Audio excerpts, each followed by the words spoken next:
Several neuropsychiatric illnesses involve drastic changes in experiencing rewards, from increased risk-taking behaviors like gambling and addiction to a lack of finding things enjoyable. Many of these same illnesses, including substance abuse, depression, and schizophrenia, emerge during or soon after puberty, which itself is considered a time of increased risk-taking and reward-seeking even in healthy adolescents. However, little is known about how the process of puberty may affect the brain circuits involved in reward processing. The nucleus accumbens shown here is a key reward processing region in the brain.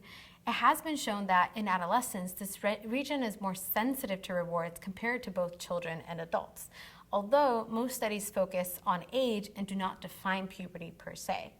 The hormonal events that make up the pubertal transition may specifically alter nucleus accumbens sensitivity to reward and could contribute to the observed increase in adolescent risk-taking behavior.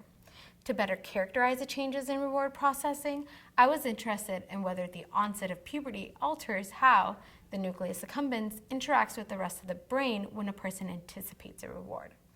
As part of a large-scale NIMH longitudinal study of pubertal neurodevelopment, I studied typically developing children and adolescents between the ages of 8 and 18 in an 8 to 10 month intervals. At each visit, participants complete a comprehensive neuroimaging protocol and clinical assessments, including characterization of pubertal endocrine events and physician-determined pubertal status. To study reward-related changes in brain function during puberty, I analyzed data from a reward processing game and compared brain connectivity of our prepubertal 8-year-old children with a cohort of 12-year-old adolescents in a preliminary cross-sectional design. Because I was specifically interested in nucleus accumbens activity during reward, I used it as a seed region to probe its functional interactions across the whole brain.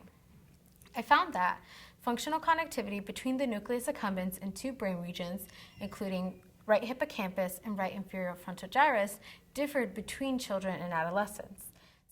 Specifically, I found that prepubertal children showed minimal connectivity between the nucleus accumbens in both of these regions, while adolescents showed that as nucleus accumbens activity increased, hippocampus and frontal gyrus activity decreased. These data provide preliminary evidence of changes in reward-related functional connectivity with the nucleus accumbens from pre to post onset of puberty, which may contribute to the increased impulsive behaviors observed during this critical developmental period.